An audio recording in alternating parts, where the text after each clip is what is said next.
Hello, what's up? Hello Philippines, hello world. Andito na naman po tayo para mag-react at mag-comment dito sa isang video.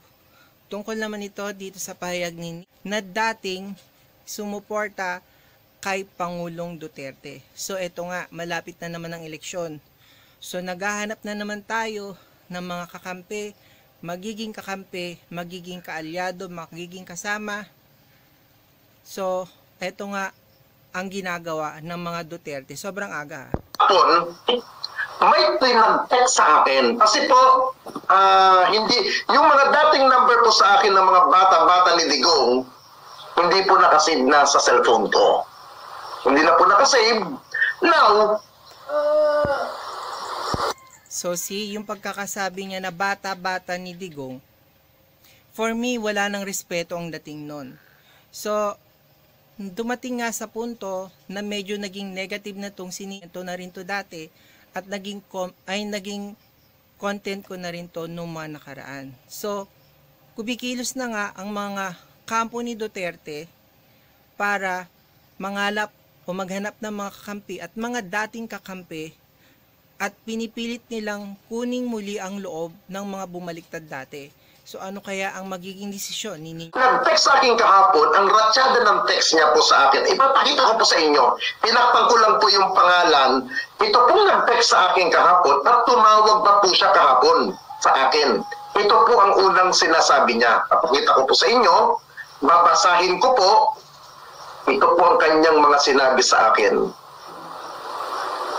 Wait kaping mainit. Nasaan na yun? Ito. Magbalik loob ka.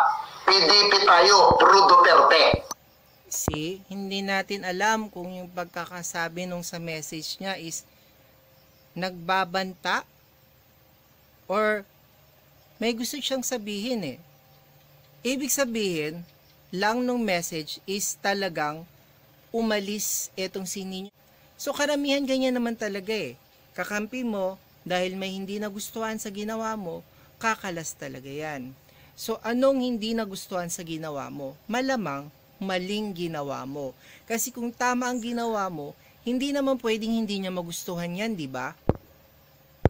Ulitin ko magbalik loob ka, PDP tayo, Pro Duterte. Dahil po ang number niya.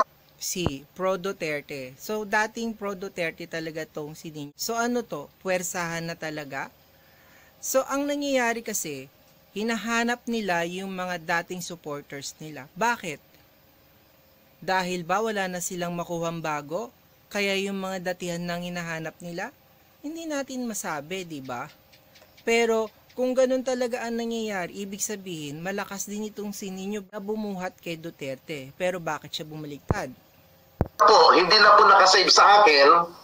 Ito po ang reply ko. Sino po ito? Sorry po, bago po ang cellphone ko. Ninyo, mag-isip-isip ka na. PDP tayo. See?